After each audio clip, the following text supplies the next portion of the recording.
Hey, viewers and viewresses, my name is General Red Strategist and welcome to So You're Being Hunted, episode 400 with me and Phil doing the All Q&A. right, let's do this. There It's you episode go. 400,667, and then a couple of zeros. Indeed, 0.32. There we go. That's Phil over there announcing his presence. He's joining me, of course, for the old Q&A, because why the hell not? It's like we did I know. in the last one. So, Whatever what that are you was. thinking to episode 400? I know. Amazing to think, isn't it? Started this game it's in astounding. 2013 or whenever. Was it 2013? Somewhere around there, 2013, 2012? No, 2013 Intriguing. I think was when it was when I started my original series.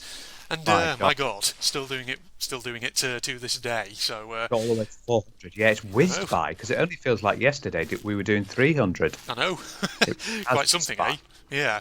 So we've got ourselves a list of questions that we're going to be answering over the course of this video. So special thanks, of course, to all those who posted them. If, of course, there's any questions that I have missed or have maybe come after the cut-off point, then I'll apologies for not answering them here, but we'll try and save them for a future video, perhaps. Yeah, we're always up for future videos and future Q&As because we do like to have discussions and have a chat, and I know the guys in the comments like us to have a little chat. Indeed, they do. Yes. Are you doing well, by the way? I'm doing well. Yes, having a relaxing How's weekend. work going? Still having lots of essays to mark. Yes, there's a batch that I've got at the moment. Seems to be the standard, doesn't it? Yes, and there's going to be another big batch coming up in this week in due course. So that's going to be fun. All my time is going to be taken up with scribbling, well, not scribbling, but typing feedback on people's analytical arguments and whatever else have you. So that's going to be joyful. I couldn't do your job. I'm sorry, I really couldn't. I couldn't be doing with all that essay marking and everything. And now I think about it, because I did have a plan in the past of I've been wanting to become a teacher, but now I'm just looking at you and the constant things you're having to do. I know. Yeah. It just seems manic. My job fits me a lot better. Yeah. Depends what educational setting you're in. Like, I think mine is just sort of unfortunate in the sense that because there's a lot of different courses of different lengths, usually there's always like a batch that comes in.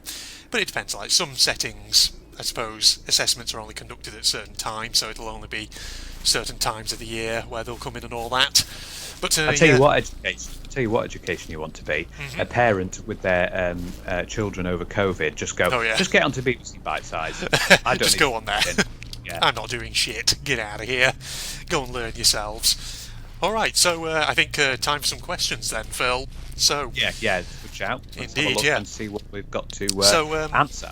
I put these into a bit of a random order, so we'll get through some of the shorter ones first before going on to some of the longer, bigger ones.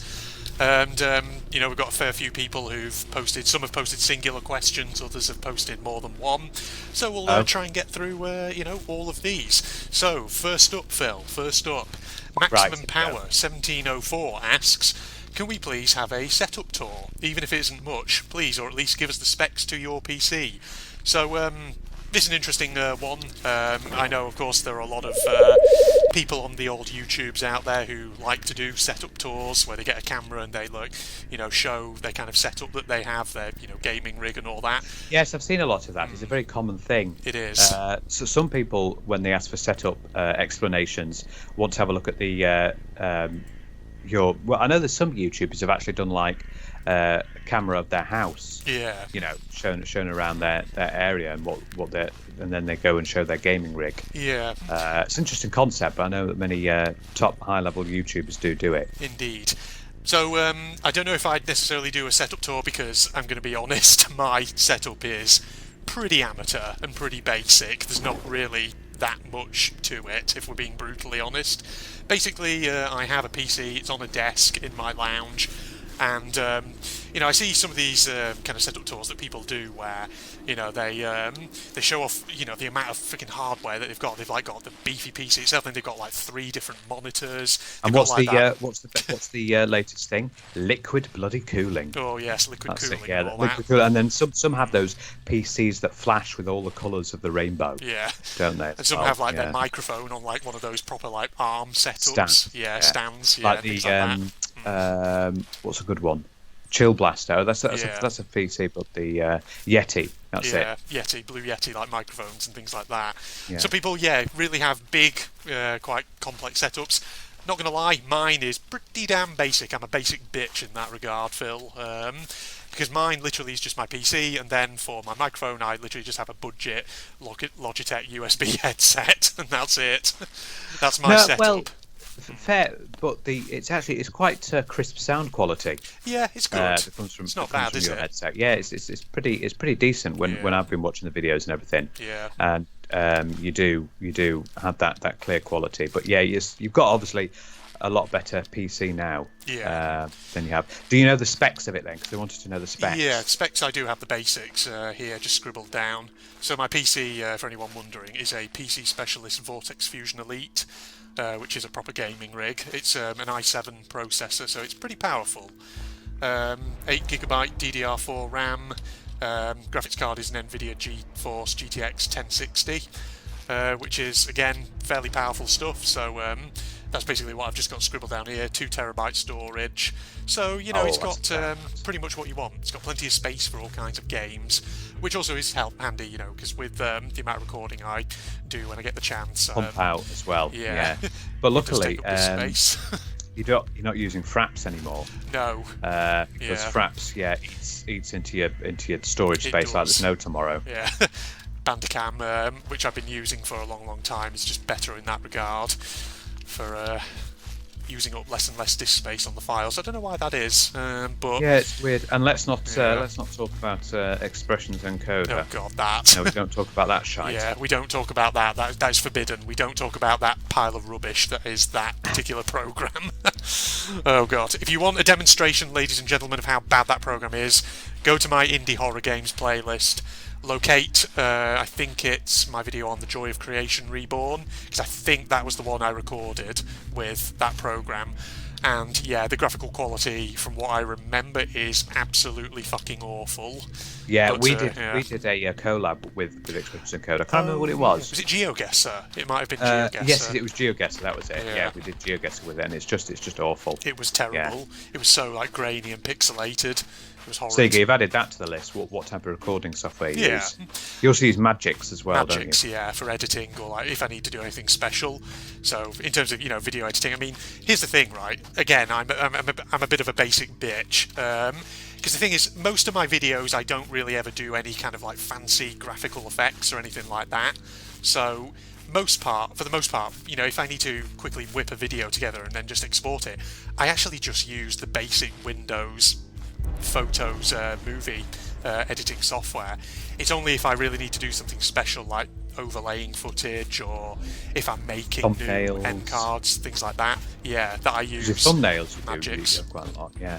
Yeah, the thumbnails actually, some of them are a lot easier to make than you might realise, because in some cases it's literally just getting a screenshot from the game, then opening up something like, I don't know, PowerPoint, bringing it down to size so it fits the rough sort of YouTube thumbnail dimensions, and then maybe just getting some pictures that I can set to PNGs with transparent backgrounds, so I can just overlay things on it, so game logos or the General Red logo, things like that. So thumbnails actually, some of them look quite complicated, but they're actually sometimes a lot simpler and easier to create than you necessarily realise. Yeah. But yeah, there you go. Interesting. Okay. So maximum power, 1704. That hopefully answers your question. So no real plans to do a proper setup tour, because I feel like it would just be so short and basic. There wouldn't really be much to it. But, at the very least, I've given you some PC specs there, so you all know now what sort of a computer I'm using and how basic other elements of my setup actually are. But there you go. Yeah.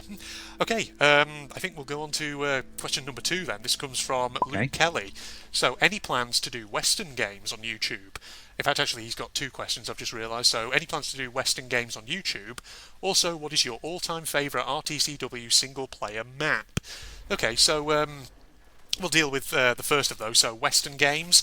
I didn't have any kind of immediate plans, but then again, I'm not against, I would be interested, because the thing is, my channel is a very eclectic mixture of different types of games. I play whatever sort of takes my interest, and the thing is, if there's ever a Western game that took my fancy, I would consider Westerns, playing yeah. it. Yeah. It's they're interesting genre. The Western style games. I mean, obviously you have played Red Dead Redemption 1 Yes, before. I have. With you. A review. There's obviously Red Dead Redemption 2 Oh yeah. as well, which is Indeed. a very, very good game. But a long game. It is quite a long game, but it's very, Yeah. very good. Most games by Rockstar tend to be, of sound quality. Indeed. But Red Dead Redemption 2, I highly recommend. Yeah, Yeah. that's a good one. I'm just trying to think of other Western franchises. I know there's like Call of Juarez and stuff like that. Yeah, there's Call of Juarez, Gunslinger. Gunslinger. There's also the Red Dead Revolver, Oh yeah, which is that the one. original one before Red Dead Redemption. Indeed. There's that as well. Yeah. So there's plenty of Western games potentially out there, and I'm sure more than a few of these, like the Red Dead ones, Call of Juarez, probably are all available on Steam. So who knows? I always encourage my viewers to give me suggestions for games, even if the chances are I'm not going to be able to play all of them. But it's good for just generating ideas, and you never know. There might be something someone recommends which does take my fancy, and so I look at it. What and about I that think, GJ Goldrunner? Do you remember that? Oh, GJ Goldrunner. Yeah, Good that lord. was sort of Westerny style. Yes. Sort of the Gold Rush, isn't it? Yeah. Sort of. It's more like, you have a guy, you go down to the gold mines, you collect gold, but there were some, like, vaguely Western themed levels, I think, I recall from it. For anyone who doesn't know, GJ Goldrunner is a is a funny sort of game by GJ Games back in the 90s, who used to make sort of like shareware games that they would sell on their website. And a lot of their games essentially were kind of, in essence, were sort of themed variations of what was essentially Pac-Man. And GJ Goldrunner was kind of like that, yeah. I mean, they did have a GJ Pac-Man, which was quite a memorable thing back in the day, but, they had other ones like Goldrunner, they had one like Chucky Egg, things like this. Chucky Egg, I remember that. That was Chucky Egg strange actually that. was one which had more of like a farm theme, so maybe it was more, more Western perhaps, I don't know. I don't know many Western games apart from those. Yeah, there's... I'm just trying to think now. No, it's not huge ones are coming to me. No, it's not a genre that, well, I'm sure there are ones out there, but it's not one that I'm hugely familiar with in the video gaming sphere, so yeah, I'd have to have a look into it. So that's that particular question there. And what's my all-time favourite RTCW single-player map? That's a tough one because there's a lot of very good ones out there. But Vendetta 2, which I've been playing at the moment, that's been really, really good because Yoshik, the maker of that particular map, has done so much in terms of just making it really stand out. So there's that. But other good ones out there, like Flying Saucers, that was a good one. Timegate was a good one as well. Timegate, yeah. The original Vendetta, in fact, that was a good one too. So, if you wanted to know my kind of favourite RTCW single-player map, you could sort of, say one of those perhaps, or... Interestingly, I must say, even though it was one that you had to subtitle, Operation 460 was quite unique. So it's like the first one that we did together. It was, yeah. It was the first. I think it was the first collab video we ever did. Yeah, on this channel, I think it was actually. Yeah. That's the thing, actually, because... so that's got some... I'm pretty sure there is a real RTCW version of that, so I'll definitely have to play that, and who knows, maybe I'll get Phil involved. Maybe we can have a journey back in time, this time play yeah, I remember that. Yeah, I remember that map. again, yeah. That was a good little map, that one. It was indeed, yeah. So there you go. Just a sort of selection there, but, no doubt there are other RTCW single-player maps that I've not mentioned there, which I also would... The Rate is More Than Life. I remember that one. That that was a long one. That was a long one, yeah. Had a good few levels to it, that one. So, there you go. But yeah, hopefully that's given you an answer there, Luke Kelly. So thanks for your two questions there. Thank you, Lucius Kellyolius. But that's his name. That's your name apparently now, Luke Kelly, if you were Greek or something. Yeah. There you go. Greek, yes. Yeah. Okay, so question number 3. This comes from Moster FAMOH, who... Now, I think this person is not a native English speaker, so at first when I saw this question I wasn't entirely sure what was being asked, but I'll include it anyway and I'll just sort of give a general kind of answer to this one. So, it was phrased, are you completed the all FPS games World War II shooters?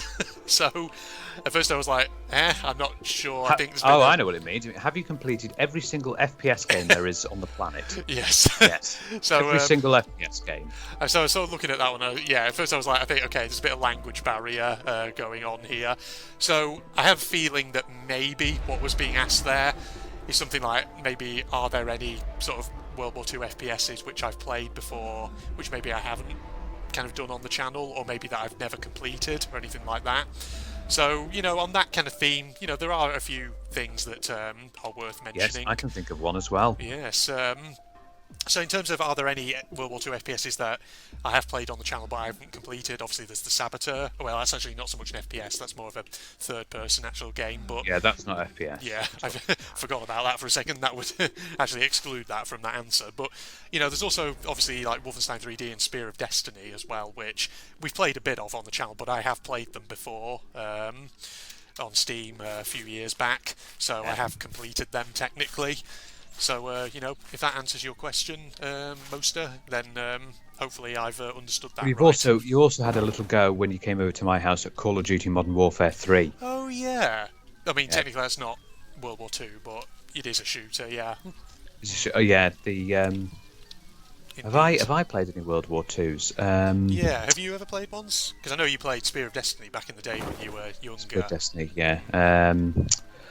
Apart from Spear of Destiny or the World War II, I haven't played the original Call of Duty. Is obviously one that would be very intriguing to play. It would. They also did a revamp, didn't they, called World War II? Yeah, they did. Yeah. And Battlefield have done a few as well. Yeah. In that sort of setting. But I haven't really played. I don't play many FPS on my but mostly the Spear of Destiny. Yeah, be the one I played. World War II. I got distracted then by the actual gameplay, but yeah, that's a few thoughts then in terms of World War II FPS games. So that's the thing, but beyond the World War II FPSs that I have played on my channel, there aren't really at least any that really spring to mind in terms of other ones that I've played before. So that's the thing. Yeah, it's probably actually only, I would say, the last sort of few years where I've really started playing quite a few of them, mainly the Medal of Honor ones in particular. Yes, Medal of Honor. Yes, indeed. Good set of games. That absolutely. Indeed, Airborne remains my favourite out of those ones because it was just quite a nice one, even if it was a bit glitchy from time to time. But there you go. So hopefully most of that answers what you had in mind there. So yeah, I know language barrier was a bit of an issue there, but hopefully, like I say, that we're in the right ballpark in terms of our answer. Yeah. Indeed. Right. Now we're getting on to perhaps some of the bigger, meatier questions, or ones which have more than sort of 3 or more questions to them. Okay. Right. Okay. So next one comes from Deyuang. Some questions for your episode 400 special. So, number 1 is, why do you play Sir but not Big Robots other games, like The Light Keeps Us Safe or Signal from Tolva? Second question, what do you think of We Happy Few? And third question, if you could make one change to Sir, what would it be? So I think we'll deal with the kind of the Sir related ones first. So why do I play Sir but not Big Robots other games? Why do you? Yes, that is a big question, because you've obviously done The Light Keeps Us Safe. I have, yeah. Before, but I've heard there are updates Indeed. that have happened to that. And yes, I asked you this before we started. What the hell, Andrew, is going on with Signal from Tolva? Yeah. So, in answer to those questions, so like Phil says, technically I have played The Light Keeps Us Safe, but it admittedly was a couple of years ago at least, when it was still in early access.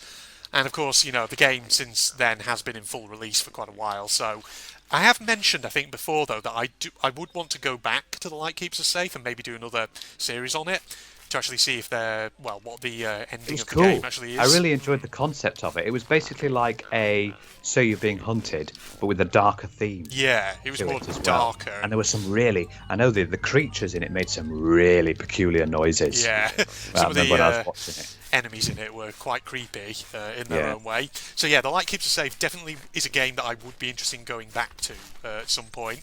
The only reason I just haven't done so far is just because of the amount of games that I have at the moment that I want to play. But who knows, maybe when Death Stranding comes to an end, maybe I'll jump back into that. Who knows? We'll see. Because I haven't really decided yet what I'm going to be doing after Death Stranding. Because there's probably still a little way to go through that game. As for Signal from Tolva, though, that has been in my Steam library now for years, and I need to get round to it. So who knows? Maybe I'll do that one.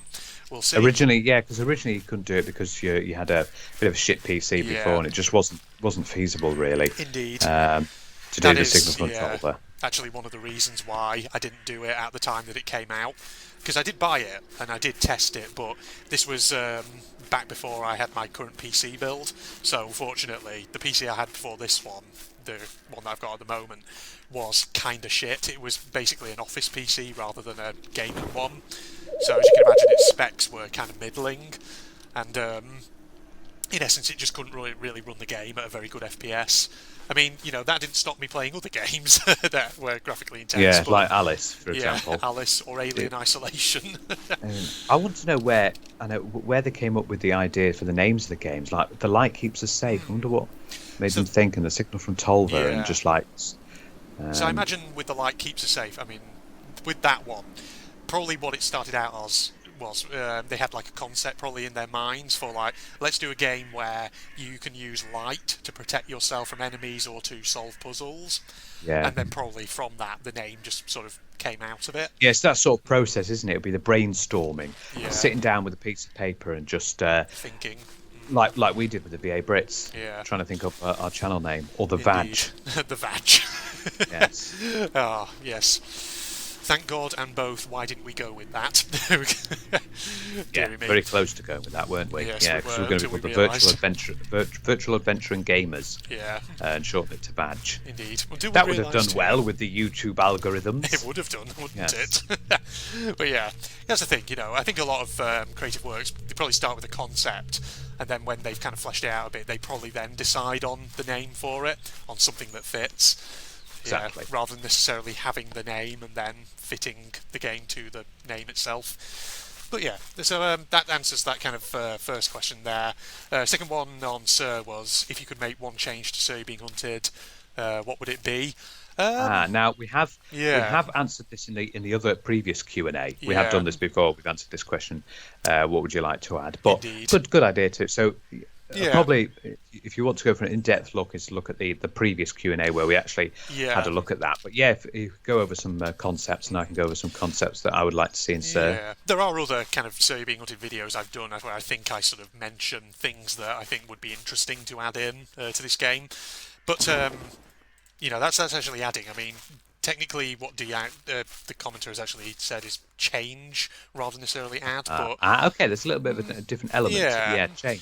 I'm trying to think if there's something I would change about Surrey being hunted. I mean, if there is one thing that potentially would be more interesting, maybe to change the islands, perhaps by making them a bit bigger.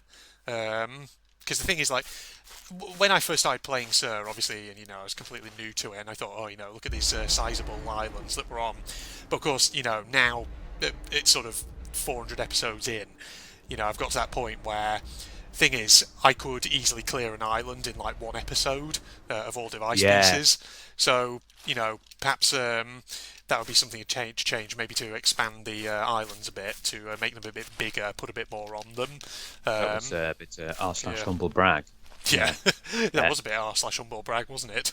Oh yes, I can beat an island now in just one episode. Just one episode, that's me. I know that in some previous Sir Being Hunted episodes where you've had a talk about things you would change, like the junk items, for example, give them more uses. Yes, that's something to change as well. Yeah, give them actual use. There's the thing. There's like a lot of, like I said, items which just don't have a use in this game, and so you think, okay, I guess it's sort of in there, to sort of fill up some of the house inventories. But it'd be good if that maybe you could actually do something with some of the things in this game. But yeah, so there's that, which I think, that would be another possible change that one could make to the game. But like Phil says, we have kind of talked a lot about things that you could add to a game like this just to flesh it out and kind of develop it further, things like that. But yeah, so go and check out previous Q&As and other Sir You're Being Hunted episodes for ideas in that regard. Yeah. There you go. What about, you haven't asked me, what would I change? What would you change, You were going to move on to the next question then, weren't you, little fucker? Maybe. You know what would be an interesting idea? I had two sorts of ideas come to me then. Yeah. While I was thinking things could change. What about having a third-person mode as well? Oh, Now, you can see people in multiplayer and sort of you can see, and then you can walk around in third person. Yeah. That'd be an interesting that sort would of be. thing. Yeah. Third-person mode. That's actually something I've never thought of before. Yeah, we can switch at any time, maybe between first and third, if you wanted to try a third-person sort of mode. Yeah. And see how you get on with that. Indeed. Might be a bit more difficult, but might give an interesting sort of side to it. Indeed. And the other thing I was thinking of was, I know this would require a bit more coding and programming, but actually going inside the houses. Ooh, yeah. Where the door opens and you go in, and then you find the stuff like lying in a chest or something. Here's the old boot. Here's a bit of dynamite. Here's the alarm clock. Yeah. Sitting in the chest, or the alarm clock, sitting on a shelf there, and you can pick it up. Indeed, yeah. Oh, it reminds me of the days when this was in early access, and Big Robot was sort of talking about why they ultimately chose not to go down that route. But yeah, that's the thing, if they'd been perhaps a bigger company with more money and more time, who knows, maybe they would have gone down that route of actually doing that. But they're quite a small indie company, aren't they? They are, yeah. But, at the end of the day, that's not to say we're not grateful for what we do have, but yeah. Yeah, it's good. Those are just a couple of ideas that I thought might be good things to sort of change. Yeah. Indeed.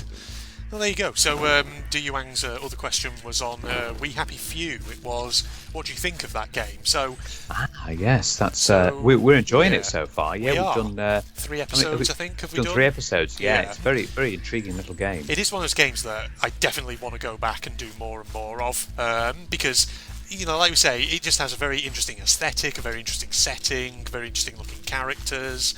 And it just has a very interesting premise as well to the storyline and all that. So it's one of those games I definitely want to do more of. And who knows, maybe once Death Stranding's finished, if I, depending on what I choose afterwards, maybe you'll see more of that. We'll see. Yeah, we've been having some good occasions on We Happy Few, and getting through it as well. Unfortunately, it was in one of the What Culture Gaming. Yeah. Unfortunately, it's been one of theirs top games with really good storylines, but not so great gameplay. Really? Oh. Yeah. That's interesting. We'll have to sort of see how it kind of progresses then next time we come round to playing some more of it. I mean, we're still only early on in that game. So it's got that element of Britishness to it as well, which is fantastic. I really enjoy that about it. Indeed. That sort of 1960s themed setting is just really unique, I think. Absolutely, yeah. We Happy Few. Originally, I think it came out on the Xbox, and then I think they ported it over to PC. Yeah. So we'll have to see how it goes. And to you, viewer, as well, what's his name? Du Yuang. Du Yuang. Have you actually played the full story? Have you played We Happy Few to its end, and that's why you're asking about it? Or do you want to see more and see how it progresses? Yeah. Indeed. If you want to, give me a nudge, viewers, in terms of if there's certain games which maybe I've only played a bit of so far, and you want to see more kind of bonus content on those specifically, then feel free to. Wolfenstein 2 for me. Yeah, Wolfenstein 2. Yeah, Wolfenstein 2. I need to do more of that as well. Yeah. Spyro. Spyro. Oh yes, Spyro. Indeed. Well, there you go. So, Du Yuang's questions answered down. Lovely. There we go. Next up we have Tynecrine C. So some of these I think are actually more joke questions, while some are more serious. Okay. So this one for Q&A. All questions for both you and Phil. And here's the first few joke ones. Okay. What are your national insurance numbers? Full legal names, addresses, any relationship history, employment history, and then it gets on to some more serious ones. Favourite movies, favourite songs or songs, favourite album of all time, and then we get some slightly more political ones. Opinions on Queen Elizabeth II, opinions on Matt Hancock, and opinions on Boris Johnson. And then at the end they say, please answer all questions truthfully and fully, or face the consequences of the landowner. Well, let me just say right now, Phil, I've got this handled. For you there, Tynecrine C, if you want to know both my and Phil's national insurance numbers, they are 50055. No, wait, that's Well, not we're not going right. to share the same one, are we? No, that was a joke. That was me trying to spell boobs with numbers and then realising it actually Boobs. didn't make Oh sense. yeah, boobylicious. Because for some reason I used 5 for the first one, which isn't, because that's actually S. So actually, what I just spelt out was Seuss. But okay, Seuss, Dr. Seuss. Yes. Dr. Seuss. Yeah, What do you say as well? Full name. full legal name. So my full legal name is General Red Strategist the First, avec les autobus dans le château. And I am There you General go. Blue. General Blue. There you go. With Yeah. pizza and chips. Yeah, Yes. there we go. My full legal address is 1142 Evergreen Terrace, Springfield. There you go. Oh, hey. Yay! Yeah, we like it. We like a few Simpsons. There you go. Yes. Simpsons. They're the Simpsons. Simpsons. Yeah, the Simpsons with a bit of Flintstones to it. Yes, there you go. What was the other one? Employment history. So actually, this is probably one where we can probably be a bit more truthful. Employment history. Obviously, I'm in academia at the moment. Phil has a job for a company that does like I'm a parking tech. stuff. Yeah, Yeah, I'm a. Why? Stop answering for me. I know. It's all right. My superior intellect can handle all sides of this conversation, Phil. Don't you worry. Yeah, I'm a technical team leader. Yeah. That's what I'm working Indeed. for a parking company. Yeah. Yeah. But, in the past, though, I've had sort of part-time stuff in terms of I've worked in a supermarket, things like that. I've been a graduate teaching assistant before, stuff like that. So Yeah, I've worked a lot of technical roles, me. I've worked in customer service, and I've worked as a web developer as well. Yeah. There's some sort of employment history. And even before that, when I was extremely young, I was a paper boy. Oh, yeah, that's right, yeah. Well, when old little that's Phil was going out in the whipping rain and cold of winter, his duty delivering them papers. There you go. Yeah, that was always fun. Not fun as well, because it's just Yeah. like getting it through the doors and having to. Luckily, you got a nice Christmas bonus, so there's always Yeah. that. Hopefully they did give you a good Christmas bonus for all that, old boy. Because if they didn't, what the hell are you doing it for? There you go. Yeah, so Sweeties. that's employment. Sweets, say. Candies, the things that children love and all that. That's it. Indeed, yes. So that was employment stuff. What else did Tyne Crinesy ask? Relationship history.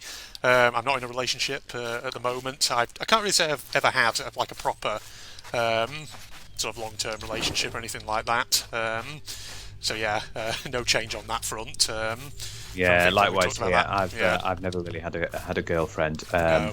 but I'm looking to change that very soon. Yeah, because you've Getting been online dating before, I think, haven't you? I have done a bit, yeah, but I Yeah. didn't do it. I didn't do it properly, so I wasn't All right. really focused on it. But now I'm going to get focused and Yeah.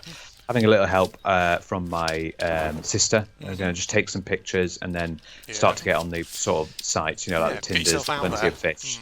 Yeah, indeed. I want to get myself out there because it's about time. Yeah. I'm nearly 30. Because that and, probably is actually one of the reasons, like, for example, why I've just never really had, like, a proper relationship. It's just because, like, life, basically, just I've been so focused on other stuff that I've just never really kind of made an effort, so to speak. I just think it'd be nice to have someone there as well. You Yeah. can just be like, do you want a brew, and do you want to have a cuppa, Yeah. or something like that, and just chill out together, have some time together on the sofa watching TV, Yeah. just things like Video that. gaming together, who knows? Yeah. Yes. Especially, if they're into that as well. There you go. So that answers that one. Yeah, we're both eligible bachelors. There you go. In answer to that one. Next up, now I think probably actually some of this next sort of 3 questions might be ones we've sort of addressed before. So like favourite movies, favourite song or songs. Yeah, I think we did in the last albums. Q&A. We did a thing where we did like favourite movies, favourite TV show, favourite video game, things like that. Things like But we that. can definitely go over again. What was the Yeah. first one? So movies. Now I think we've probably both said before that we're not sort of big movie people. I mean, I know I'm certainly not. I feel like you may have said that as well before. Is that right, Phil? Yeah, I don't watch a lot of movies, a lot of films, but I do have some ones I do like. The Harry Potter series is very good. The Pirates of the Caribbean, the Johnny English. I liked Johnny English. Yeah. I've watched all 3 films there, and Indeed. I found that funny and enjoyed that. So some of those films that I have liked a lot.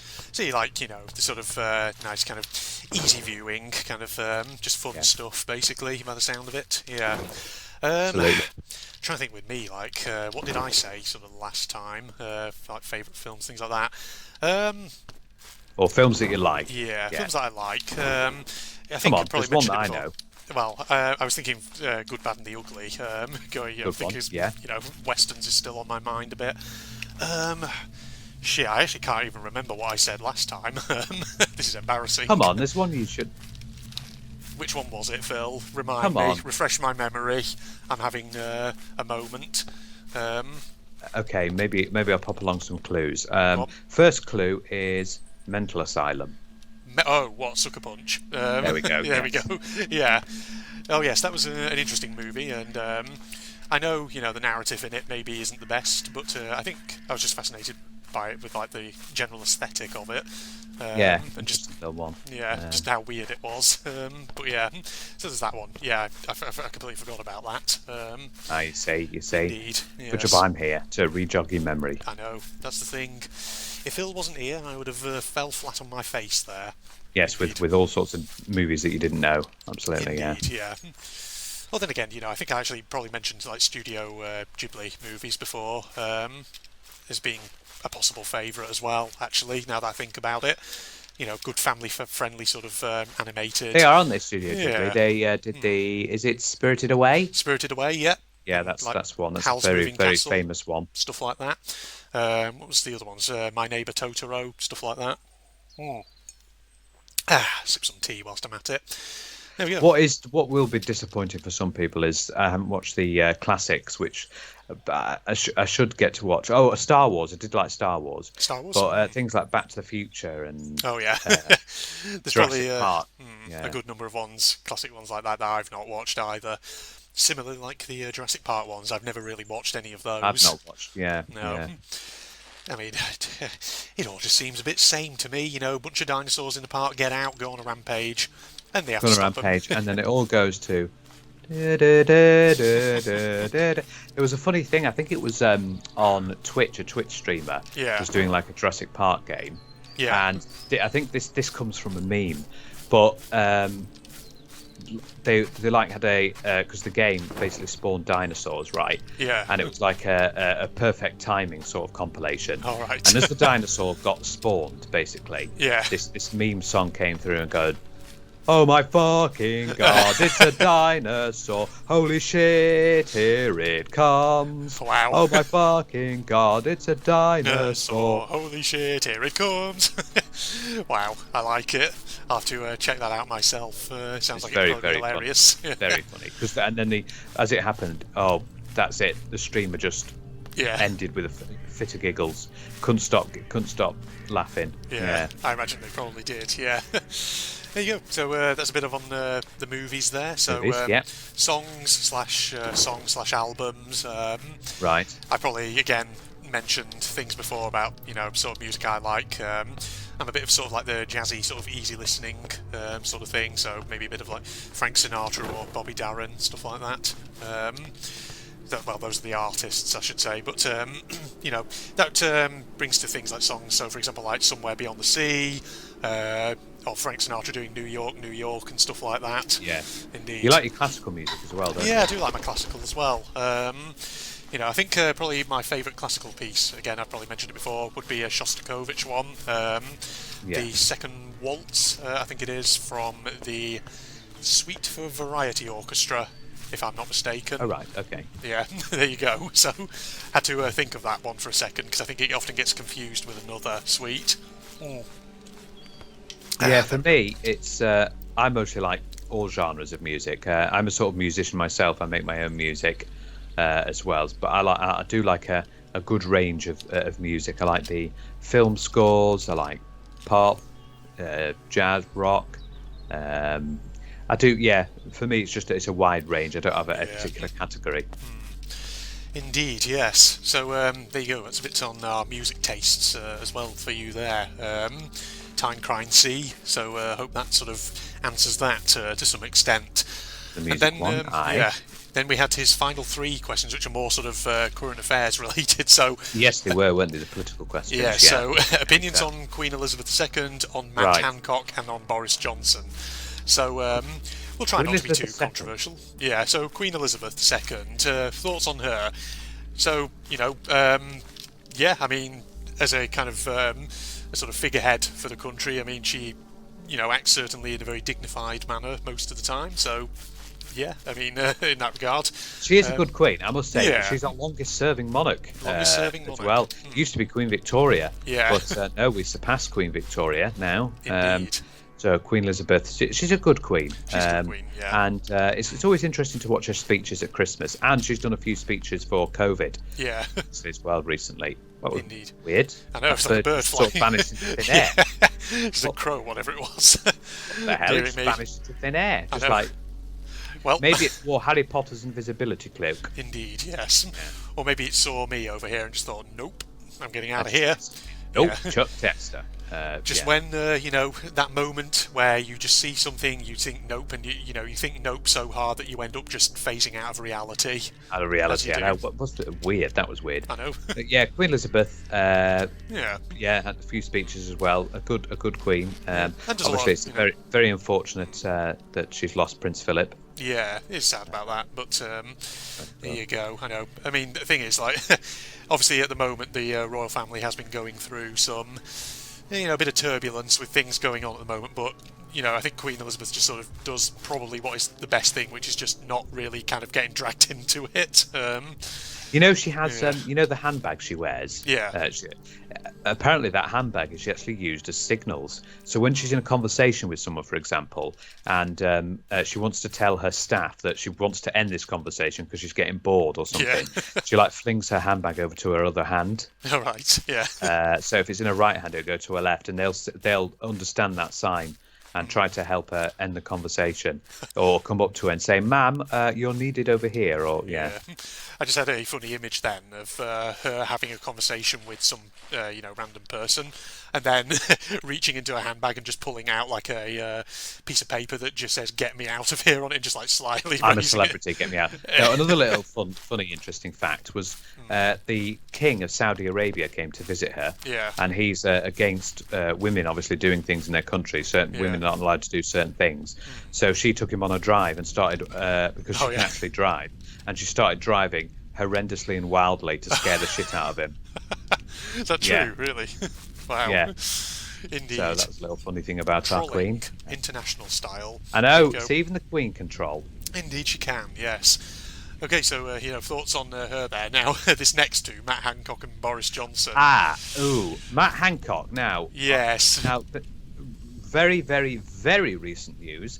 He's been caught having an affair. Yes, breaking lockdown restrictions so he can go and get frisky with an aide, ladies and gentlemen. Yes, So, that has taken the news by storm very recently. Indeed. And we'll date the video today, just to say what sort of date it is and what has been happening. Today is the 26th of June. Yeah. It probably won't be too long, because what you've released 398, haven't you? Yeah, so actually So it won't be long. yet to release Yeah. 399. Indeed. As of this recording, yeah. Yeah, it'll probably be like, I don't know, 4 or 5, well, probably a bit more than that, but 5-6 days before this one goes out. So yeah, it won't be long. That's after. the date anyway. But yes, as of this date, probably new news by then. But yes, Matt Hancock was caught having an affair with a woman while lockdown was in effect. Indeed. So and he's the sort of health minister, isn't he? He's the health secretary. Yeah. Yeah. I think probably in light of the things that he's been caught doing, maybe, it would be perhaps the prudent thing to do, perhaps step down from your position, maybe. And Yeah, absolutely. Oh, you know what I yeah. can't wait for? Go Which on. are coming up soon. When I get into the BBC iPlayer, they have the next episode of Have I Got News for You? Yeah. Oh my God, that's going to be so funny, because they're It going to will talk be. about Matt Hancock. They will. It'll be And Mock of the hilarious. Week as well. Indeed. Oh, yeah, They're going Mock to of be the talking Week. about it on Mock of the Week. Yeah. Oh, yeah. Indeed. It's so funny to watch them It is. take the piss out of it, but it'd be good to see that. But yes, he shouldn't have done that. Naughty Matt Hancock. Indeed, yeah. Yeah. I know, it's just, the thing is, like, there's been a few, I think, politicians-wise, from this government at the moment who've been caught kind of, just, breaking kind of their own lockdown rules and things like that. It's just like, why are you doing this? Like, there was Dominic Cummings. Oh God, he drove to fucking Scotland. Yeah, he did. It was like, why? Like, because it doesn't do your government's image any fucking good. Like, it's like people think, okay, well, it feels like one rule for us, rule for everyone else. exactly. Why are you doing that?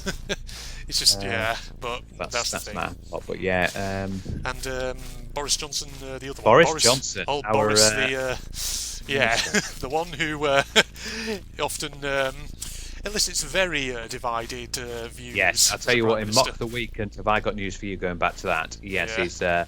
they're not particularly fond of him. Yes, they're not.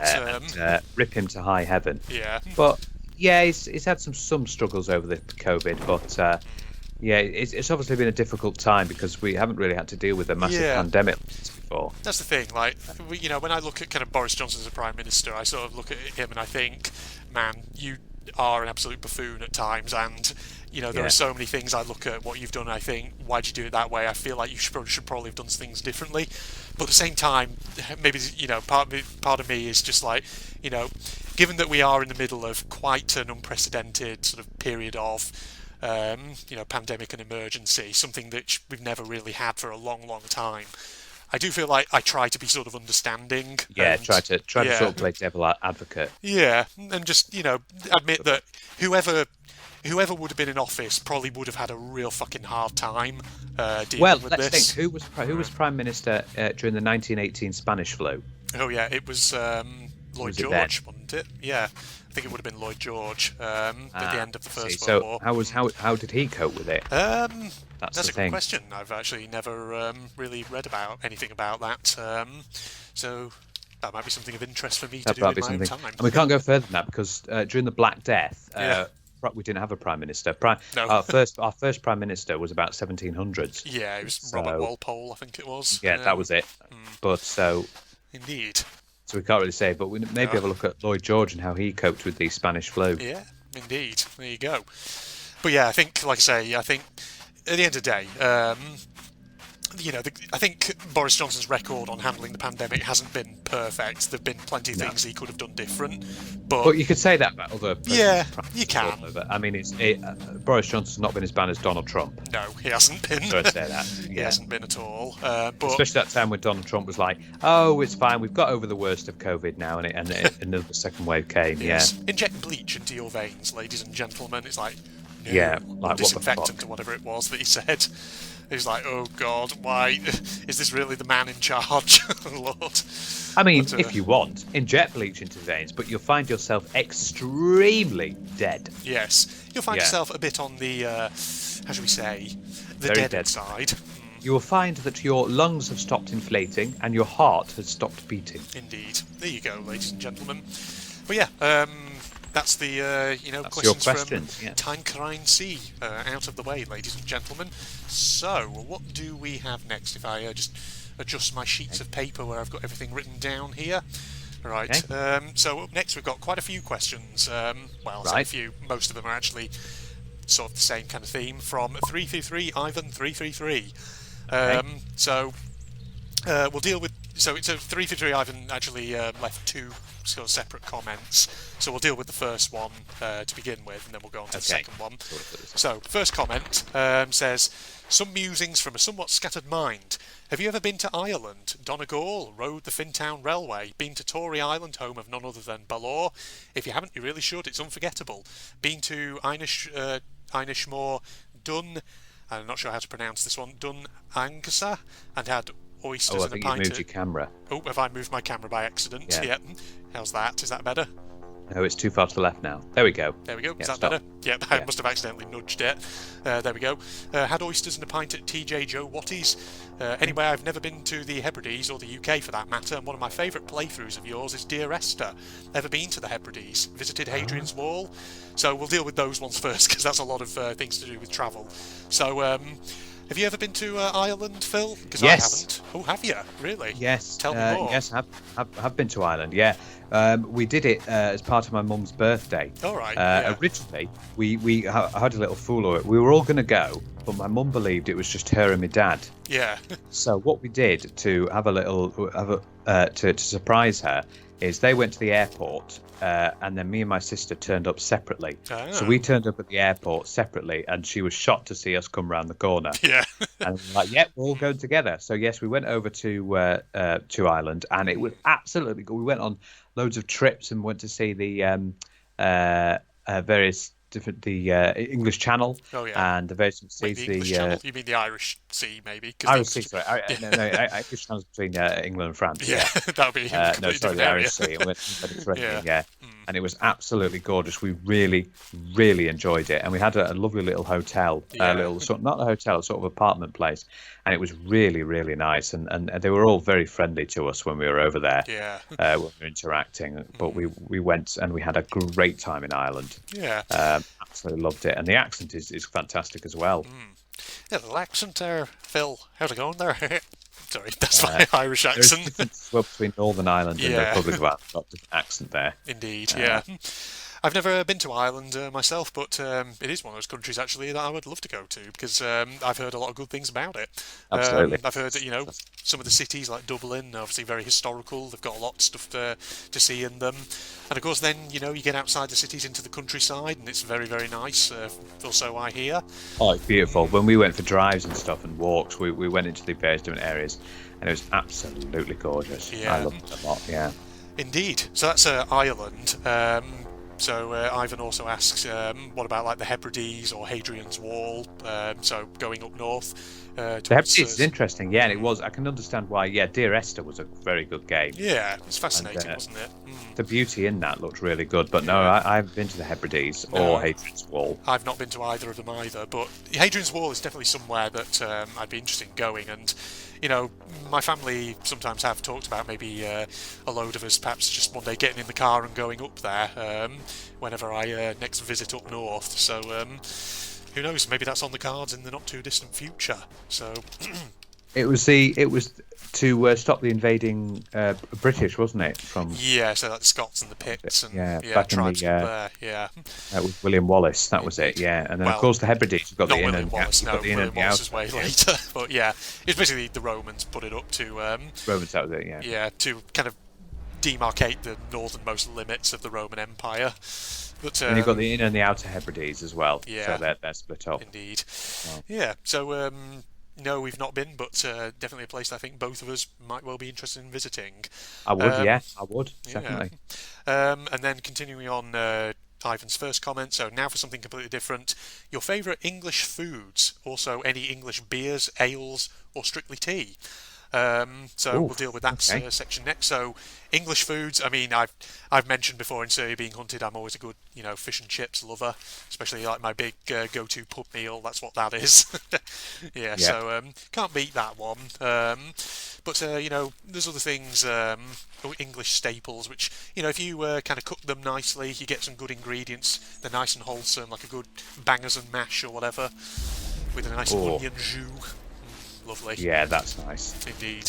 What about you, Phil? Any good favourites? English food? Yeah, I do. I've got a fair few. I do like the fish and chips is a good one.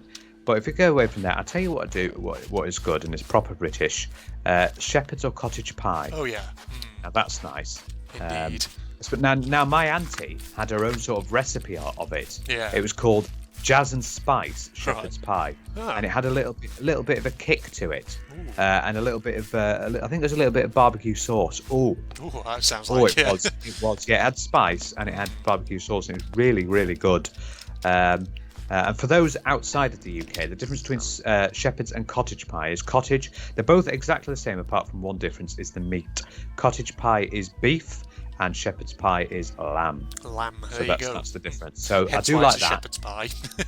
Yeah, and I'm not sure why it's called cottage. I think maybe because back in the day when you had a cottage, maybe you had cows around. Yeah. What else do I like from British cuisine? Chicken tikka masala, which is actually British. Brought over by an Indian immigrant. Yes. There you go. Roast dinner. Oh. You can't beat a roast dinner. A Sunday roast. Like toad in the hole as well. Yes. That's good. Toad in the hole is fantastic. Again, we better explain because there's probably going to be some non-British users. Toad in the hole is sausages that basically sort of cooked into a giant Yorkshire pudding. Yeah. Very, very nice. Yorkshire pudding is fantastic. You have them with a roast dinner as well, but you have them roasting as you can cover with like beef, pork, lamb, and they all have their own little sauces. Well, beef is usually horseradish, pork is usually apple sauce, lamb is mint, and chicken is like either stuffing or you can have what else would you have with chicken? So chicken, you could probably just have like a more bog standard gravy, or perhaps or like bread sauce, something like that. That usually goes well with You poultry. eat the fucking bread sauce. I fucking love bread sauce, lad. Bread sauce is more with turkey, though. Turkey, yeah, Chicken. technically. Yeah. Indeed, yes. So that's a few good meats. You forgot gammon, though, Phil. Gammon is always nice. Oh, gammon's now. Gammon can be quite salty. So It you just can have be, to, yeah. But gammon is quite tasty. Gammon chips, and some people do it with a fried egg, don't they? Yeah, they do. It's like a very wholesome English staple. Gammon, egg and chips or something. Other foods, I will say, foods that you would more have as a snack, or you'd have as for lunch or for a picnic even. Scotch eggs and pork pies. Oh, yeah. Yeah, that's good. Indeed. Especially the most famous one, the Melton Mowbray pork pies. So again, I'll go over them just in case the non-British users, because they might not know what they are. Pork pies are basically pork that's inside a sort of pastry with gelatin in there. Yeah. So that's what that is, and they're very, very nice. And the Scotch egg is an egg inside sausage meat. Yeah. And then it's coated in breadcrumbs. Very, very tasty. Indeed. Pork pies are not something that I usually go for, but Scotch eggs can be very nice, especially if they get like that egg all nice and mashed up. And it's Unfortunately, they do look up. They do have a sort of reputation because they look a lot like testicles. Yes, they do. And people call them that, but they're damn tasty. They definitely. are good. Indeed. Picnic type foods. Yeah. There you go. So a bit of a English culinary taste there. Now, also, Ivan mentioned like any English beers or ales or strictly tea. I mean, obviously, yes, I'm very much a tea drinker. I am. Beers and ales. I think saying you're very much a tea drinker is a big fat understatement. Yes, it is. Understatement of the year, I think we can say. You love your tea. I do indeed, yes. I love my tea a lot. To be honest, I tried Earl Grey the other day, and right. it's very interesting because unlike other teas, because tea can be quite a plain sort of stiff flavour. Yeah. But Earl Grey's got a bit of a perfumey taste. It's got a bit of quality to it. But yes, why don't you start with these sort of ales or things that you drink, and then move on to the teas that you drink? Yeah. So in terms of like alcoholic drinks, I mean, beer and ale is not something that I kind of go to. Obviously, I'm more of a cider person. But of like beers and ales that I have tried before, obviously there's like things like Lancaster Bomber and stuff like that, which is always good for something if you just want something of that kind. Can't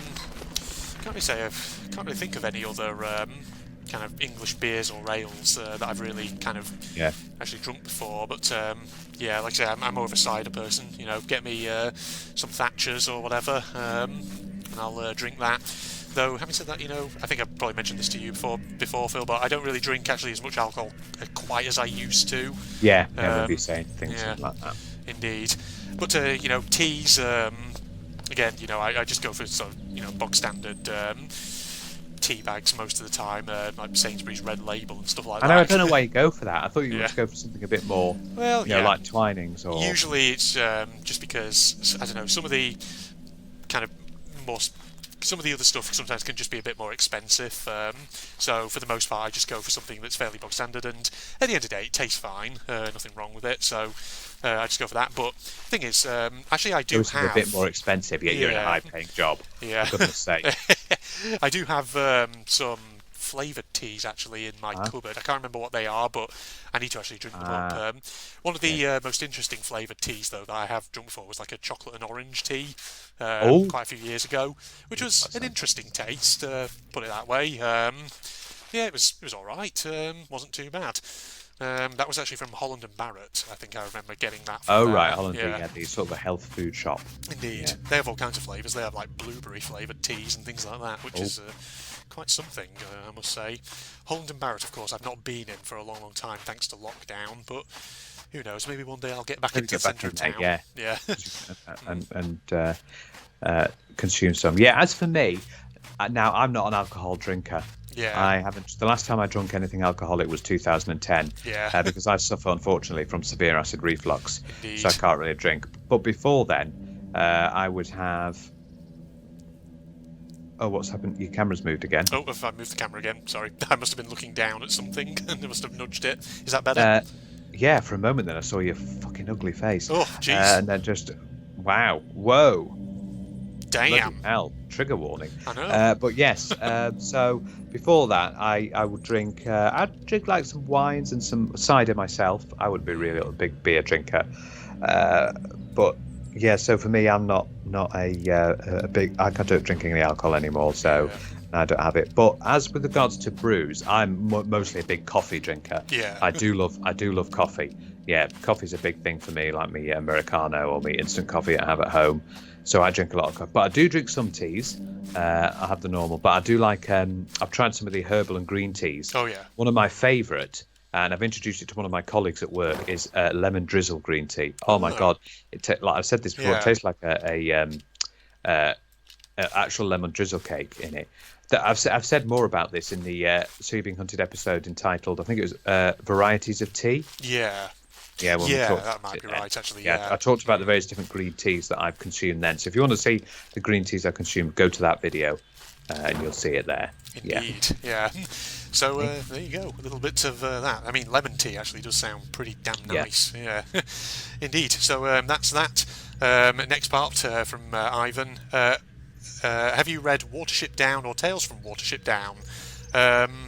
I haven't actually read either of those. It's a classic, isn't it? It is a classic, yeah. Watership Down. No, I haven't read it either. Yeah. It's to do with something with regards to rabbits who get. Oh, what is Yeah. it? I think the story was something like the rabbits. Like one of the rabbits has like a vision that their place where they live is going to get destroyed by like humans that's developing it, yeah. it. So they go on like a quest to find a new place.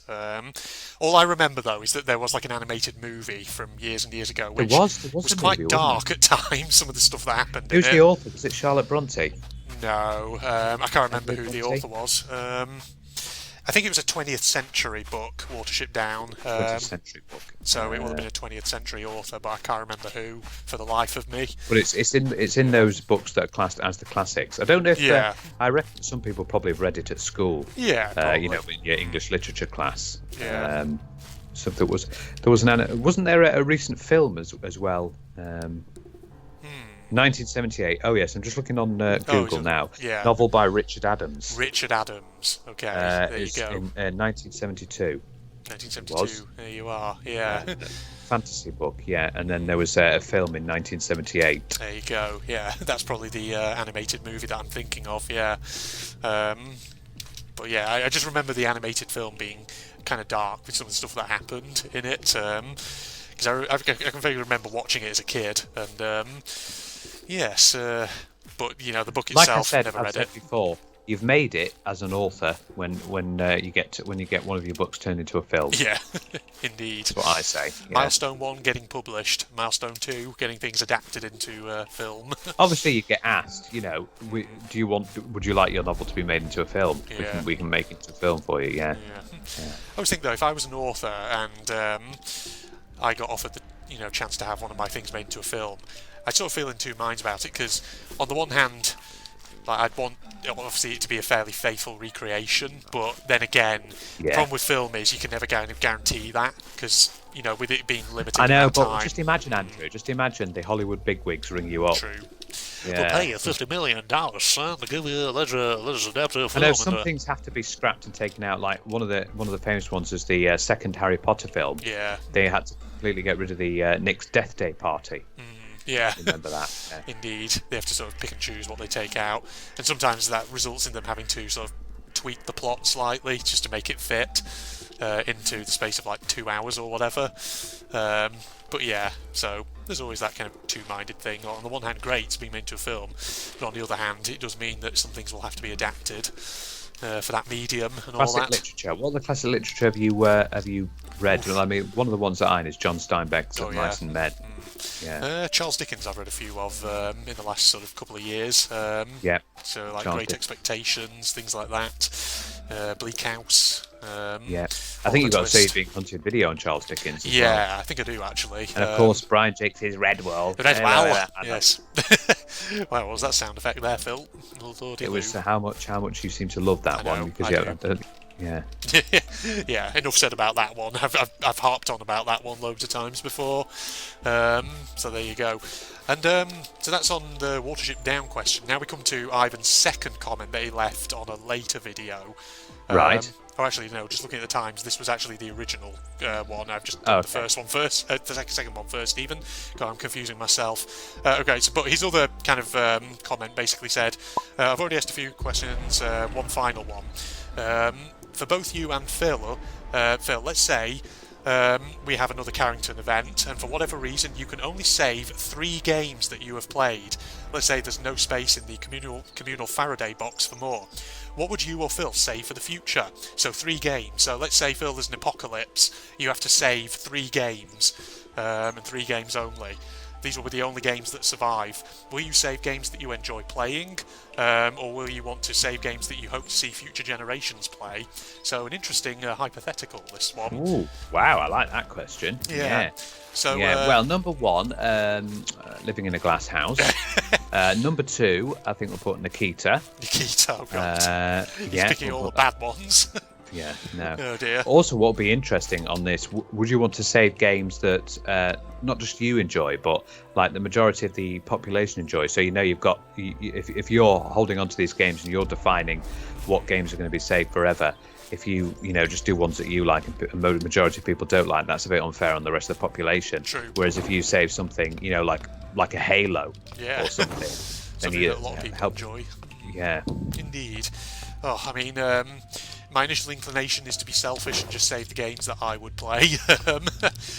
So things maybe like, I don't know, what would I save? So possibly, obviously, like RTTW, because, that's a kind of classic one. I usually sort of gravitate towards games from my sort of youth, things that, I first played like years and years ago, and which have just sort of stayed with me for a while. So, maybe things like Rayman 3 or Beyond Good and Evil. But then those could say, yeah. But then again, I always think of like more recent franchises I played, like Danganronpa, things like that, which I think, but then again, I'd have to sacrifice that, and I really enjoyed that, so would I want to get rid of that? But that's just a few ideas from me. What about you, Phil? What sort of games would you potentially save, and for what reason? If I was going to be selfish, I definitely want to save some of the GTA games, because those have just been fantastic. Maybe GTA 5, maybe San Andreas, because those have just been what really got me into gaming, and I really loved them. Some of the Assassin's Creeds, definitely. Yeah, that would be I'd love to save, and things like that. But if you're not going to be selfish, you'd have to think about the ones that have always hit the high ratings. I know that GTA 5 has like on like Metacritic, it's got like the 97, almost full marks from everything. So I think people would want me to save GTA 5. I think as well, like maybe some classic franchises Mass you could Effect. save. Like Mario, things like that. Yeah, of course. The you'd have to save Mario. Yeah, indeed. But you only get 3. I mean, 3's so little. It is so little. I know. It makes it challenging. Indeed.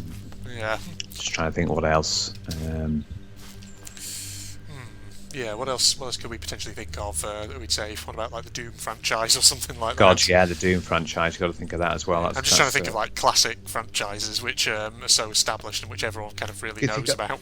Resident Evil, you see. Final Fantasy, oh my God, you'd have to save something of Final Fantasy. Yeah. Especially the 7th game, which is the most popular. Indeed, yeah. Not a game series I've played before. I know it's can be shocking to many. But maybe I should give it a whirl. Maybe have a little try. Yeah, just a little flutter on it. There you are. Put them in the vault. Yeah, Indeed. That's what they'd have to go inside a vault to be kept secure. So, hopefully that kind of gives a bit of an answer to that question there, Ivan. So, we hardly managed to distill it down to 3, but we've given a flavour of potentially what sort of things one might save there. Okay, so that's Ivan's questions aside. Nice, Ivan. Good stuff. So now we come to the final commenter. Again, still a lot of questions within this one. Okay. So Brandon Peters has several. Brandon Peters is back. Yes. How you doing, mate? How's everything going? Are you doing okay? It's good to hear Brandon Peters again. Yeah, he's been on the past 2 before this as well. Yes. He's back again. I think he was the one talking about him. I think he was the one who asked, do you have pineapple in burgers? And I was trying to find, that one, pineapple on pizza, because it was all talking about that. Was that Crazy Eddie? That might have been Crazy Eddie. Oh, was that Crazy Eddie? Yeah. We're talking about that anyway. Brandon Peters has been on previous Q&As, though. You're right. We're just talking about that, because I was struggling to think of the name. It's actually just called the Hawaiian Burger. The burgers with pineapples in it, yeah.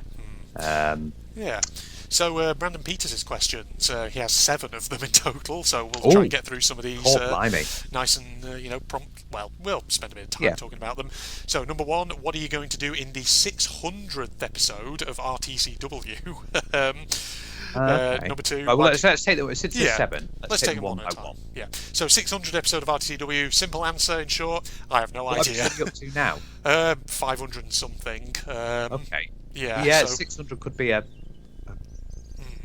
I'm just wondering what would I do for that one. I've got an idea. Go on.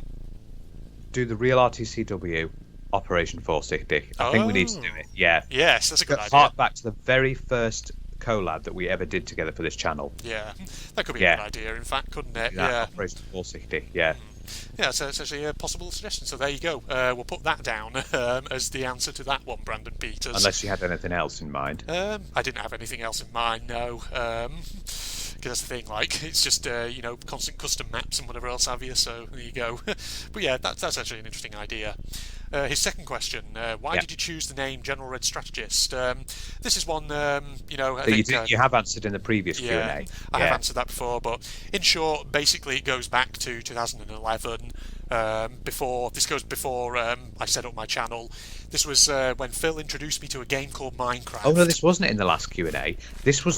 You answered this. No, you can probably give a bit more information actually, because you answered this in the Q&A that you did on your own. Yes, for the 1,000 subscribers, especially. Someone asked there why you called yourself General Red Strategist.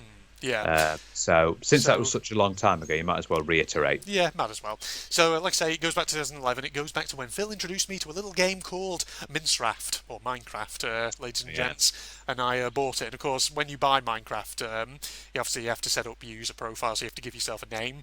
And originally, I was just going to go for just a really bland name.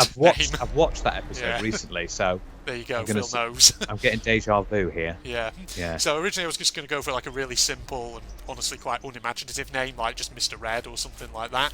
But of course, the problem with names like that is because they're so unimaginative. That means usually them and variations of them are typically already taken. So that was what I found. Basically, that was already taken, so I tried variations of it, and they were all taken. So in the end, I decided, fuck it, I'm just going to get wacky with it and do something completely silly. I'm going to give myself a silly title, and the first thing that came to mind was General, and that's how it became General Red. Now, the strategist part didn't come till later. Basically, the strategist part was, I think, at least a year or two after I'd actually set up my channel. So I set up my channel back in 2012. Originally. Also a brief synopsis as well, which is from the 1,000 subscriber Q&A that you did. Yeah. It's called General because you like your links to World War II and everything. True, yeah. And Red because you have reddish hair. Yeah. So the general part of it does come from, part of me being, a bit of a history buff, particularly things like kind of 20th century, 19th century military history, things like that. So, that as well also factored in. And, part of it also was that over time, this kind of General Red persona sort of emerged. General Red kind of becoming a bit of a character in his own regard. But the strategist part, like I say, didn't come till sort of later on, when I sort of started doing a few like strategy games on the channel, things like that. So, yeah, that's in short how the name came about. There we go. So there you go. That's the answer to that one. So question number 3 from Brandon Peters. What would be your dream job? For me, sort of a kind of a twofold answer to that one. I'm kind of in a really good job at the moment in academia, and I really enjoy it. So, is it your dream job? I would say it's what I'd call my sort of realistic dream job, i.e., something that you could actually do. My slightly more, how should I say, idealistic dream job would be if my channel actually went so popular to the point where I could actually do something with it. But of course, like I say, that's the idealistic dream. So rather than the realistic dream, chances are that's not going to happen. But that's just my answer to that one. So, well, to help you out with that, since YouTube is sort of difficult to do it. I know that most people do things like Twitch streaming, and they just get launched into the stratosphere. They do, yeah. So maybe if you thought about going into that, that would doing be some streaming, some live streaming, something, you never know, it might hook up your ratings, and then you might actually get somewhere. But Yeah. you have to look at some broadcasting software. Indeed. So one of the most popular is XSplit. Yeah. Yeah. Indeed. That's the thing, though, about YouTube. It's not the kind of same platform that it was back in the sort of the heyday of like 2011, 2012, and 2013. Because the thing is, YouTube as a kind of site and a platform has gone through so many evolutions since then that it's actually very hard in this day and age for new channels to really break out. So, yeah, there you go. But yeah, that's like what might be a good idea to do, to go into live streaming, maybe. Yeah. But like I say, in my actual real life job, I am quite happy, and I do enjoy it a lot. So it's not like I'm in a position where I'm miserable in life or anything like that. No, on the contrary, I am in a place that I'm generally quite satisfied Good. with. That's what you want. Yeah. That is what you want. Yeah. Indeed. Yeah. So what about you, Phil? I mean, the job I'm in now, I'm really enjoying it. I'm really enjoying working for the company, and being a technical. I like all things technical. So yeah, the ultimate. I do enjoy being in a technical role and helping people out as well. Because I've also got going for a secondary title of being a sort of like a well-being champion. Oh yeah. Which means helping people with helping people feel better during when they might be feeling down and the mental health is going a bit funny. I like help to boost them. Yeah. But an idealistic goal like you, I'd love to become like the director, CEO. Yeah. That'd just be fantastic. Well, director, CEO, watch the space, don't rule anything out. Yeah. One day you may find yourself at the very top. Well, yeah, that's Who the knows? thing. If you keep working your way through the company. Exactly. Nobody knows what will happen in 20 or 30 years' time. Yeah. Indeed. Common interview question, that as well. Yeah, where do you want to be and all that? Or where do you see yourself or whatever? See yourself. There you go. So that's dream jobs there, ladies and gents. Okay. Brandon Peters' fourth question. Would you consider doing a series on the Fallout and or the Elder Scrolls franchises? Funny you mention Elder Scrolls, because I have mentioned in the past how I would love to do something on Skyrim. Yeah, you've got Skyrim now, haven't you? I do, on Steam, Yeah. yeah. I've had it in my Steam library for a good couple of years. And, I've kind of talked from time to time about how what I would love to do is just a sort of a silly series where kind of like... basically, think of like playthroughs by people like Sips and places like that, people rather like that, where they don't necessarily do the main story. They just like fuck around in the game, just exploring the world, finding random dungeons, having fun, causing chaos, things like that. Yeah, I would love to do a series like that. A playthrough of the story has been done to death. Yeah. I mean, the game was originally released in 2011. Yeah. God, I can remember back in 2011 when I was at university doing undergraduate, and Skyrim was kind of, it was approaching launch date. It was coming out, and people were so hyped for it because it looked amazing at the time, and it was pretty amazing at the time. But yeah, oh man. I think the first time you played it was on my Xbox, wasn't it? Yes, it was. You enjoyed it. Obviously, you bought it yourself. Yeah. Yeah. But yeah, like I say, I would love to do just a silly series where I make like a crazy sort of character. I maybe like give them a silly backstory, and then I just go and have fun and just fuck around in the world and just find dungeons, fight enemies, and just like I say, just do that and just cause chaos. It would be awesome. And I've been saying for some time how I want to do that, and I still need to get round to doing it. Still do that, yeah. But that's the thing, apart from that, Brandon Peters, you also mentioned like the Fallout franchises or Elder Scrolls, other games kind of more generally. Fallout, obviously, I'm playing that from time to time, Fallout 4 that is, with Phil, whenever I visit up north and I go around and see him. Got a playthrough going on there. Yeah, we've been doing a bit of Fallout 4. Indeed, yeah. But I haven't really ever thought about actually other Fallout games. Though, there are some good ones. Fallout 3, Yeah. Fallout New Vegas are very good ones. Yeah. Yeah, but on the Elder Scrolls franchise, you remember, of course, I did my Oblivion challenge at one time on quite a while back. I think Oblivion is one of those ones which part of me would be sort of curious just for the meme potential, just to take a look at that. What about Fallout 76? Oh dear. 76. Yeah, I've still yet to play that. We'll just see how it is. But I think they have done some lots of changes. Yeah. So I think it might be going. I think it's still viewed as a bit shit, but I think it might be slowly starting to edge its way towards No Man's Sky route. Yeah. So progressively getting better and better as they update it. Then, by the sound of it. Well, No Man's Sky now is an absolutely beloved game. Yeah, because they absolutely beloved game. came back to it, old Hello Games, and they really improved it. Added more and more things to actually flesh out some of the stuff that they originally promised. Yeah, which was their horrendous launch day. Indeed. Oh man, the less we say of that, the better, I do think. Exactly. Yeah. So that's a bit on that. Brandon Peters' fifth question. Okay. Have you watched the YouTube channel Lost in the Pond? I have not heard of that one. Lost in the Pond? No, I don't know. What sort of stuff is that one? I'll have to check that out. See what it is. Is it like gaming or is it something else?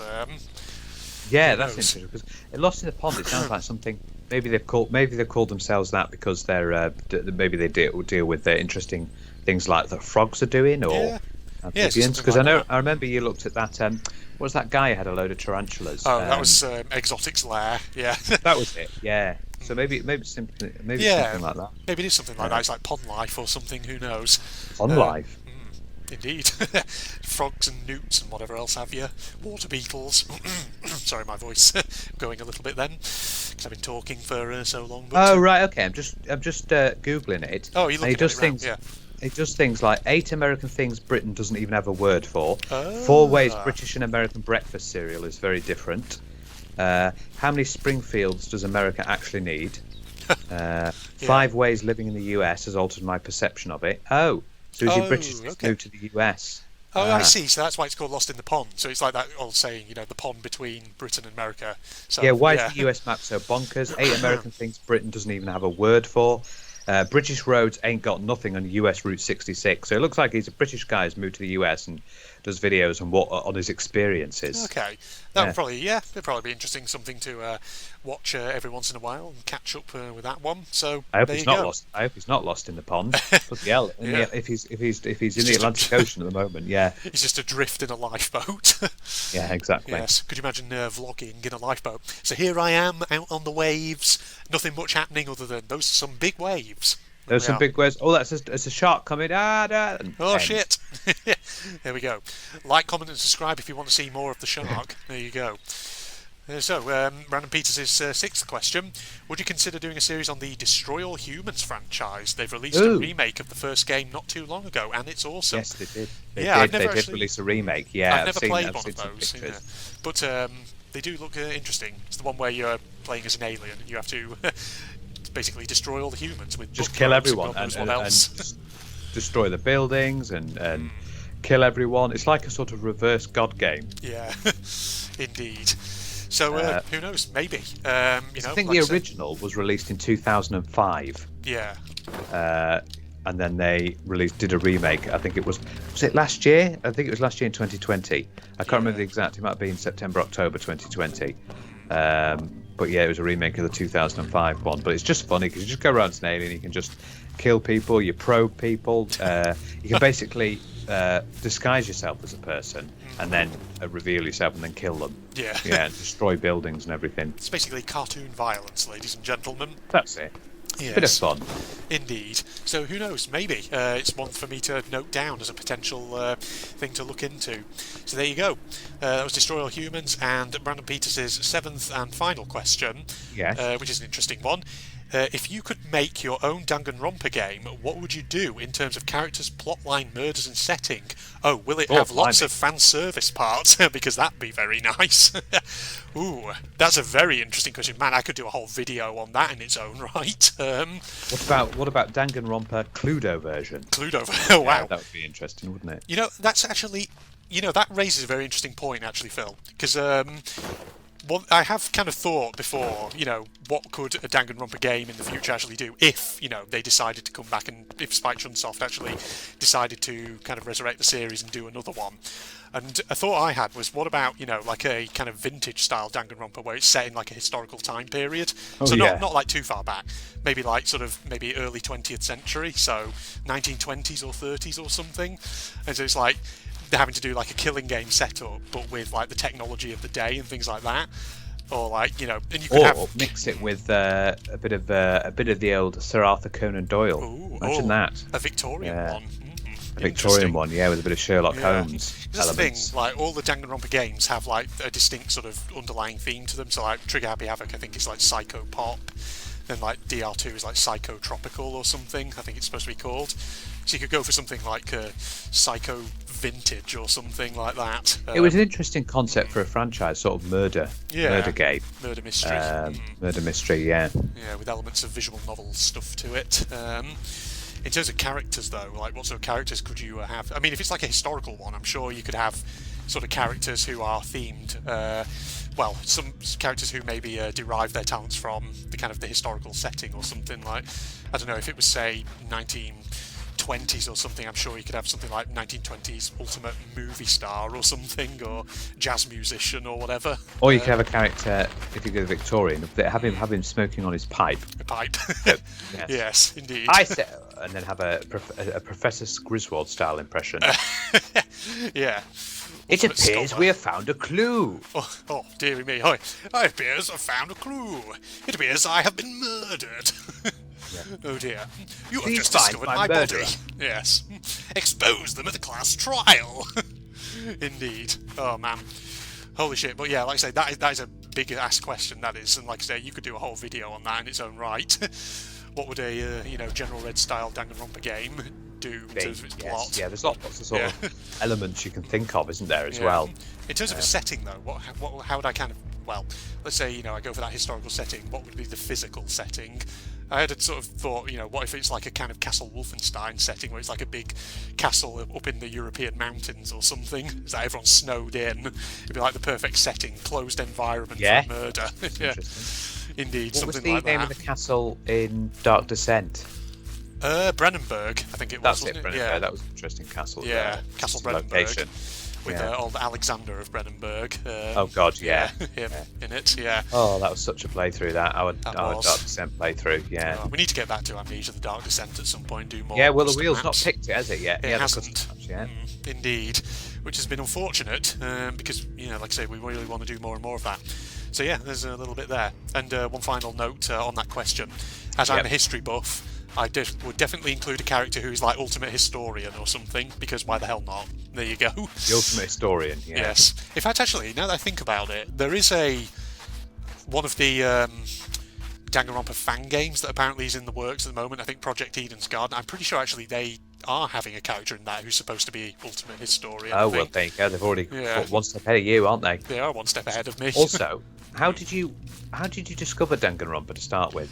I think if I remember correctly, it might have been a few years back when I was browsing YouTube, and I think I saw a video for Trigger Happy Havoc. It was episode 1 of Cinnamon Toast Ken's playthrough, and so I watched a minute or so, and I thought this actually looks really interesting, so I stopped watching it.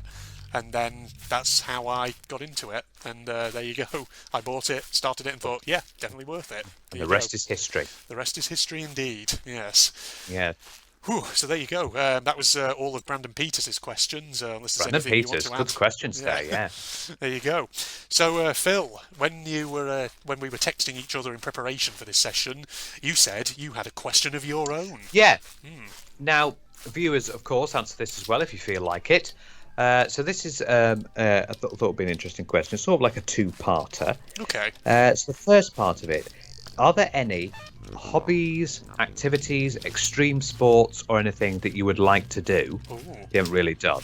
Yeah. And then opposite side of that is the two-parter. Is there any that you've heard that you definitely would not want? Yeah. Let's think now. Hobbies. We'll start with you.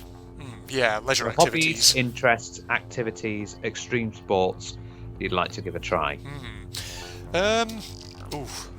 I mean, in terms of... So hobbies that, like, obviously you've got hobbies and interesting if you think things like knitting or something like that, you can go crocheting or other things like that.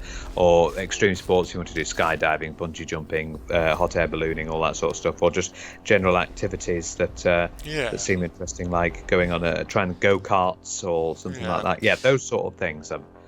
Indeed. I mean, you mentioned, for example, like hot air balloons there, and I thought for a second, actually, that would be one of those kind of things that would be good to do perhaps once in life, go up in a hot air balloon, just have like a leisurely flight through the sky, provided obviously the weather is nice. So there's that potentially. It kind of just gave me a thought there. Speaking of kind of like... flying and things like that. Apparently, there are places in like Germany, for example, where you can get like rides on like small dirigible airships over like lakes and things like that. Oh, Yeah. So if not hot air balloon, maybe something like that, a bit more luxurious. Yeah. So that's something possibly that would be quite interesting to do. Um, in terms of things that I wouldn't want to do, I mean, the thing is, I'm not so much into things like extreme sports or stuff like that, so I'd probably sort of give that kind of thing a miss. That's quite broad, but yeah. What about you, Phil? Any thoughts on your end about things you'd like to do or not like to do? yeah. Things I'd like to do. It'd be. I mean, it's a very difficult question. Because I have been whitewater rafting before. That was really fun. Whitewater rafting, I really enjoyed that. Yeah. I really went on that, and I've tried things like race days where you get to drive a supercar. All right. Yeah. A bit, yeah. I would like to go in a go-kart. I've Yeah. never been in a go-kart, and they do look fun to drive and have a little play around in. So Yeah. I would like to try go-karting, and then there's these things where. I don't know. Would it be interesting? There's these things where people, obviously, you need a lot of money for this. Who've like visited every country in the world, or tried to visit as many. Or these people who go like visit every single petrol station in the UK. Wow. Yeah. Yeah, visit every single McDonald's in the UK, every single Starbucks, or things like that. Yeah. But I mean, that would be curious. But you know what I would like to do? I think someone's already done it. Is take the train and visit every train station in the UK. Okay. Yeah. That would be like sort of interesting one. Yeah. So you make a map and a plan, and you go and visit and then tick it off when you've done it. Yeah. Yeah, Indeed, like you say, you need a fair amount of money for that one because rail fares here in the UK can sometimes be a bit of a bitch in terms of how. Unless you get a high they special are. discount card. Yeah, indeed. But that's interesting one. Yeah, there are some interesting ones like that, and I think there's people who've done that, like visited every KFC in the country. Whenever I hear ones about like fast food restaurants, people go around, that just sounds to me like an excuse to go and get fast food. Yeah. And then on the other side of it, things that I probably would never want to do, like skydiving, bungee jumping. No. I'm not a fan of heights. I do have a bit of vertigo.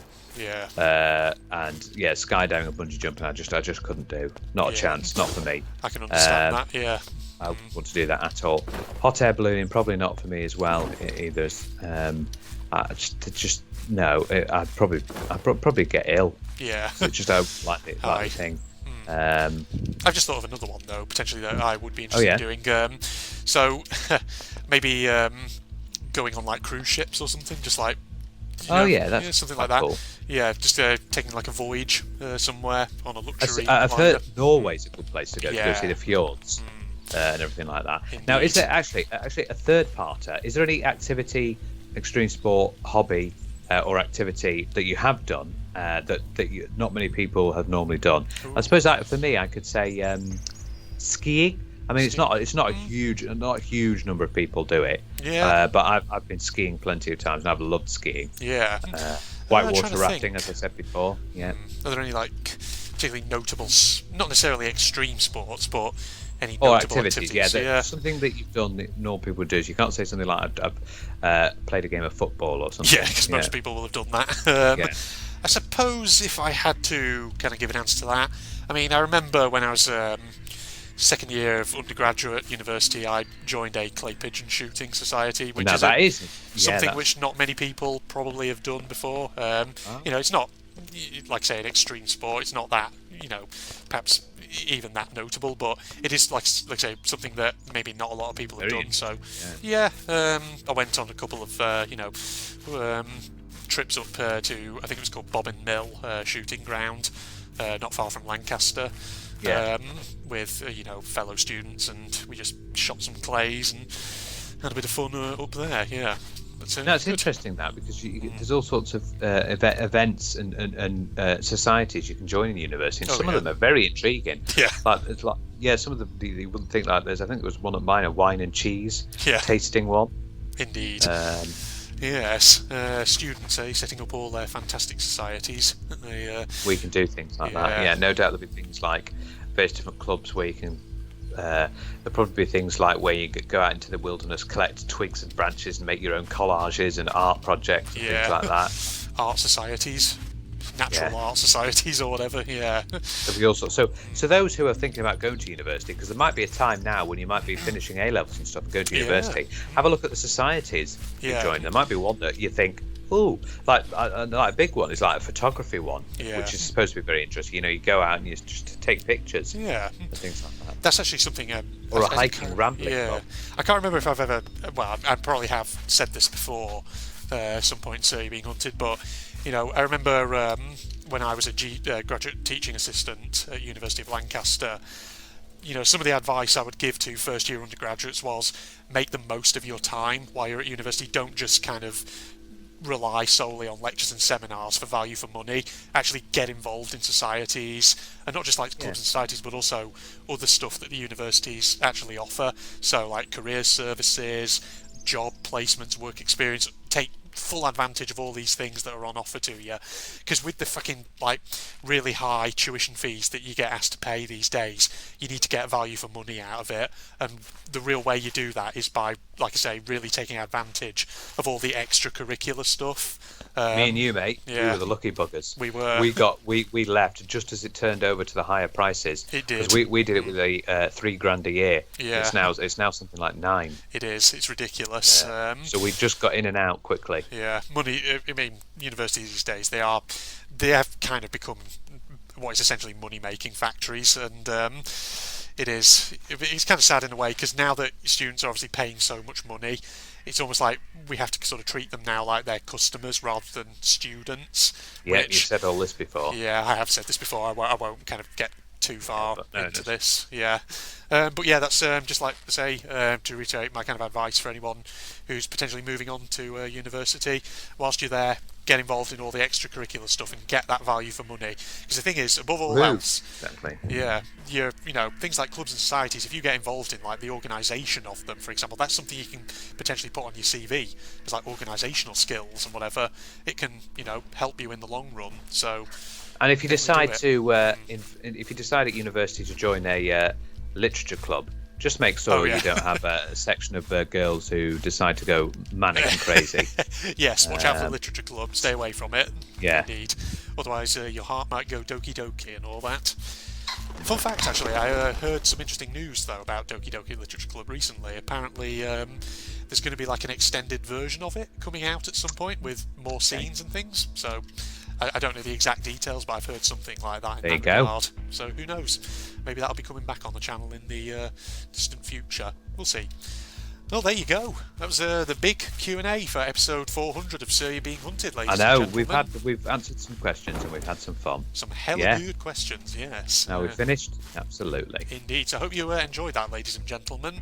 As I always do when I edit this, I'll try and take a note of timestamps for when different questions get asked, so that way if you want to get to a specific question you can do, but yeah, wow, these are always such great big videos, these ones. It's fantastic. Well, it's good, we can answer lots of questions. Absolutely. So I hope you enjoyed that then, ladies and gentlemen. Thanks for joining me then for that, Phil.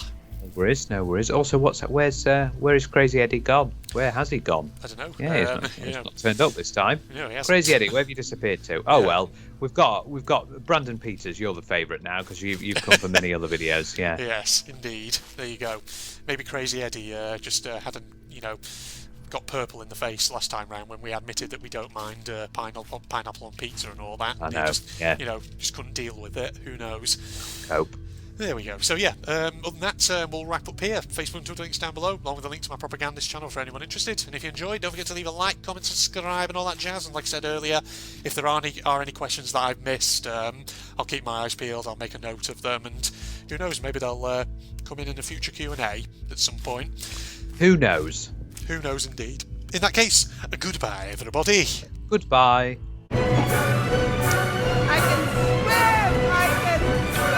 And here comes a fairly ridiculous part. We're going to swim up a waterfall, like so. Got to spam the fire key in order to swim. Oh shit, shiver me timbers. Those are piranhas. Yeah, no. No you don't, you bitch. Bitches. Oh god, that's a lot of you. Oh, look at that pretty scenery. Yeah. Stop it. Did we make it? We made it. Easy. I remember when I first played that back as a teenager, at first I didn't really get what I was doing. I kept failing it, which really was incompetence on my part. Next bonus level in 8,758 points. That's good. Okay.